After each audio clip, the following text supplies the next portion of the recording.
Difícil, né? Quando nós estamos falando de término. E assim, eu precisava contar já um testemunho, só que eu esperei acabar, que é melhor contar depois que termina, para o testemunho ser rápido, né? Porque senão os irmãos pegam o microfone e falam assim: irmão, dia 1º de fevereiro eu fiz isso, dia 2º de março eu fiz isso. Eu vou ser muito breve. Em agosto do ano passado fui demitido. Eu era um funcionário CLT, tinha meu saláriozinho gostosinho, né? Quem sabe como é ser a vida de CLT é bom, né? É bom. Você tem seu saláriozinho, você sabe o número que tem, você tem seu convênio, os impostos, tudo é pago lá pela empresa e você fica com o seu salário líquido ali. Eu fui demitido.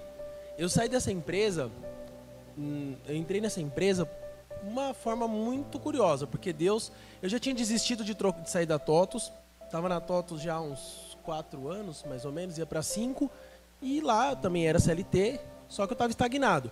E me perdoa, mas esse negócio de ficar estagnado na empresa, quietinho lá e ganhando saláriozinho, guardando FGTS, não serve pra mim. Se não tiver desafio, eu saio. Eu acho que a vida é assim. Se você tá muito gostosinho, tá na hora de se mexer. Entendeu? O ser humano tem que se mexer. Se você entrar na sua zona de conforto e ficar nela, você não cresce. E aí foi isso. Minha mulher tava viva, pra quem não sabe, minha mulher morreu fazem 3 anos.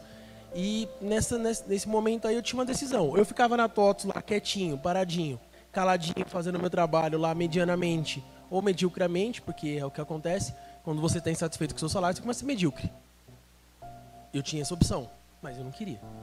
E antes que eu começasse a me contaminar com esse pensamento, eu saí. Aí eu, por um milagre de Deus, porque não tem outra explicação, uma chinesa entrou em contato comigo pelo LinkedIn me oferecendo emprego numa empresa multinacional chamada JT Express, de logística. Nunca tinha trabalhado com logística na minha vida, mas aceitei o desafio e fui. Nessa empresa fiquei por 1 ano e 11 meses, porque quando eu ia completar o meu 2º ano de empresa, eles me demitiram. Nessa empresa eu aprendi que a gente tem que ter moderação. Nessa empresa eu tive burnout, que é esgotamento mental e físico. Eu achei que eu não ia conseguir mais trabalhar na minha profissão, porque toda vez que eu começava a pensar em trabalhar, eu tinha alguns problemas, né? Eu começava a ficar ansioso, quem sofre de ansiedade sabe, então batimento cardíaco sobe, a mão começa a ficar suada e várias coisas acontecem. Você começa a pensar só o pior. Mas eu continuei na igreja, isso eu nunca larguei, né, pastor? Estava sempre aqui. E aí o que aconteceu? No meio de tudo isso, eu fui demitido.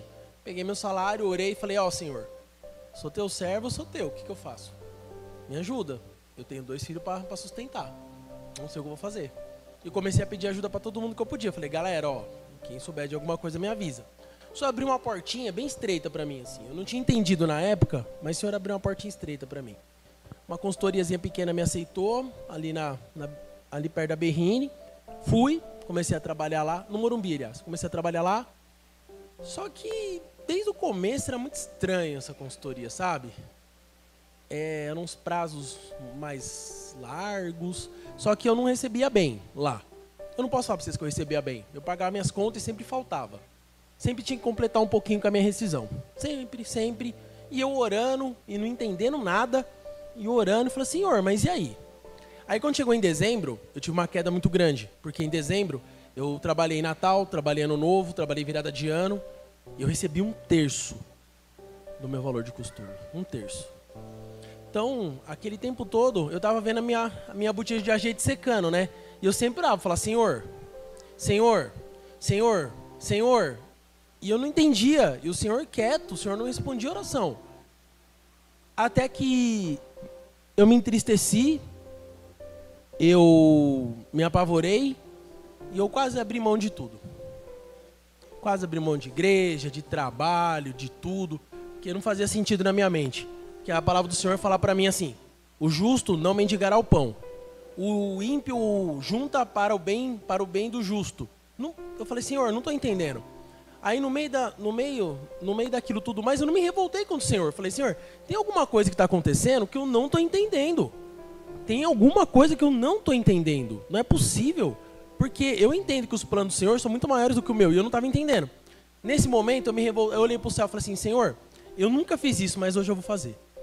Eu sou um dizimista fiel. eu estou sempre contribuindo com a tua casa. O Senhor falou assim, trazer o dízimo das ofertas na minha casa e fazer prova de mim. Pois hoje não dá, Senhor. Não dá mais, Pai. Eu não aguento mais. Eu não tenho mais dinheiro, eu não tenho mulher, sabe, meus filhos moram lá na casa do chapéu, tenho que buscar eles, eu não aguento mais. Não tem mais sentido mais. Acabou, não tenho mais. Ou o Senhor abre uma porta, Senhor, eu estou desesperado, não sei o que eu vou fazer. O que eu tenho que fazer? Eu tenho que ir para o meio do mato lá em Araçariguama, no Vale da Bênção, ficar lá com um vestido de camelo e clamando? O que eu tenho que fazer? Eu não sei mais, me dá uma luz. Nesse mesmo dia do meu desespero, eu fui para casa. Quando eu fui para casa, me ligou meu ex-chefe da TOTS e falou assim, Thiago, tem uma oportunidade de negócio para você, mas tem que ser rápido. Na segunda-feira, você tem que estar em Jundiaí. Falei, como assim? Falei, segunda-feira, dá aí seu documento, seu CPF, seu e-mail, você vai começar num projeto comigo em Jundiaí. Eu fiquei nesse projeto em Jundiaí de março até ontem. O Senhor abriu uma porta. Sabe aquele louvor que a pastora Kátia gosta? Acho que é Escape, né? Que ele fala, eu já passei por meio um caminho por meio que o mar abriu. Foi exatamente o que aconteceu. Então, se nós estamos falando de término, eu aproveitei justamente a ministração sobre término, sobre isso. Porque, por muitas vezes, eu fui humilhado, já falaram que o meu trabalho é ruim, já falaram que eu sou incompetente, já falaram que, sei lá, falaram um monte de coisa de mim. Entendeu? Já me deram ordem controversa. Sabe aquelas ordens que sabe que tá errada, mas tem que obedecer? E eu não estava entendendo isso. Eu não estava entendendo nada do que estava acontecendo. E o belo dia eu estava conversando com Deus. Aí Deus falou assim para mim, Thiago, se eu abro essa porta para você agora, lá em dezembro, o que ia acontecer? Eu não ia segurar. Eu ia ter perdido. Porque eu não estava em equilíbrio. Tem horas que você vai passar por aperto, porque todo mundo fala Filipenses 4:13, mas esquece do 12. Porque no 13 ele fala, posso todas as coisas naquele que me fortalece. Mas esquece do 12, porque no 12 ele fala, aceitando passar quando sobra e quando falta. Ó, dá uma olhada, ó. Sei passar falta e sei também passar abundância. Em todas as coisas estou experimentado, tanto em ter fartura como em passar fome. Porque Deus vai fazer isso. E não é o inimigo. Tem um negócio que o pessoal fala assim, ai, é o inimigo na sua vida. Ai, Tiago, você está pecando. Você não está com Deus, porque como é que pode? Você está dentro da igreja e as portas não estão se abrindo, não está sobrando dinheiro na sua casa. Então, porque por muitas vezes é isso. Não é pecado, não é tribulação, não é Deus te apertando para você lembrar que Ele é Deus. Para você lembrar que Ele é o Todo-Poderoso, que Ele pode fazer infinitamente mais do que você pensa ou sonha. Só que às vezes a gente esquece. Lembra do Mateus 6,33 que a gente falou aqui? A gente esquece. Eu esqueci. Eu estava aqui dentro, eu não deixei de vir aos cultos, eu não deixei de ministrar para os jovens. Só que a gente esquece. A gente esquece. Às vezes, eu tenho que pagar a conta, eu tenho que pagar convênio, eu tenho que fazer isso, eu tenho que fazer aquilo. Não, você não tem nada. Você não tem que nada. Você tem que adorar a Deus e colocar as coisas do céu em primeiro lugar. Porque quando você se esquecer do lugar de Deus, Deus fala assim, opa, esqueceu de mim?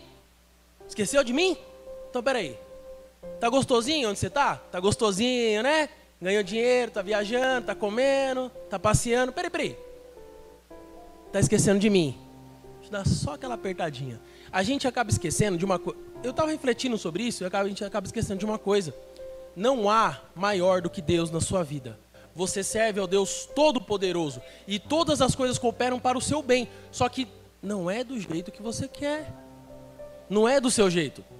O término vai acontecer na hora que tiver que acontecer. Seja do seu trabalho, do seu projeto, um ciclo da sua vida. Vai acontecer na hora que Deus permitir que aconteça. E Ele vai permitir que aconteça se estiver de acordo com a vontade dEle. Só que por muitas vezes Ele trabalha ali, Ele aperta você.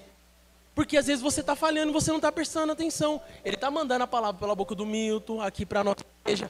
Só que você não está prestando atenção. Sabe quando Deus fala na palavra assim, eis que estou à porta e bato? Muitas vezes Ele está aqui batendo a porta. Só que você está preocupado com o trabalho, está preocupado com a casa, está preocupado com a esposa, está preocupado com o filho, está preocupado com tudo. Verdade. Só que você não está preocupado com Ele. As coisas dele, né? Deus tem que ser prioridade na sua vida. Você vai andar por um caminho seco aberto pelo mar, mas só se você tiver fé. Só se você priorizar o reino do céu e sua justiça primeiro. E isso que eu queria contar para vocês. Eu fui para Jundiaí numas condições assim que foi Deus, porque não tinha. Eu já não via mais solução. Falei assim, Senhor, não sei mais. Eu vou fazer o quê? Vou ser caixa do supermercado? Vou bater massa? O que eu vou fazer? Se você falar, eu vou, por quê? Eu não sei mais. Eu tô correndo para todo lado, não abri uma porta. O Vanderlei tá precisando de um ajudante lá de caminhão. Vou virar chapa. Vou virar chapa, né? Eu tava pensando. Aí no meu momento de desespero eu falei, Senhor, eu preciso de ajuda. A ajuda veio.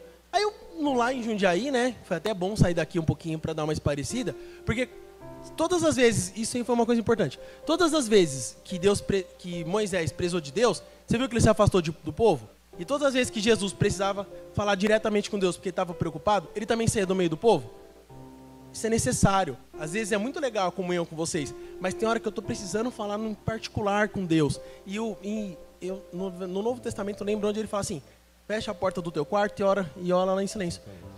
Porque é necessário você ter seu particular com Deus. E por que é tão necessário seu particular com Deus? Porque tem hora que você vai falar coisas com Deus que não é para o outro ouvir. É só para Deus ouvir. Porque se o outro ouvir e te ajudar, você fala assim, eu acho que não foi Deus, eu acho que foi o irmão que abençoou. Então, e quando ninguém ouvir o teu clamor de desespero, aí é Deus, né? Então, irmãos, se a gente pode falar de término, eu terminei com uma sensação muito boa. Muitas vezes, geralmente, eu terminava os projetos, eu ficava com uma sensação meio de, sei lá, queria mais, faltou alguma coisa, sei lá, uma sensação tipo, nossa, que estranho, né? Queria mais. Não, Jundiaí pra mim foi perfeito. Perfeito. Eu fiz o que eu tinha que fazer, aprendi a dominar minha vontade de abrir a minha boca, que é bem difícil. Porque Deus falou pra mim, falou assim, se eu tivesse mandado você pra lá em dezembro, você ia fazer o quê? E por muitas vezes acontece isso. Você sabe que você está certo, você sabe que você deveria agir, só que você vai ter que se submeter. O que é mais importante? Você estar certo ou você fazer o que você foi chamado para fazer? Amém?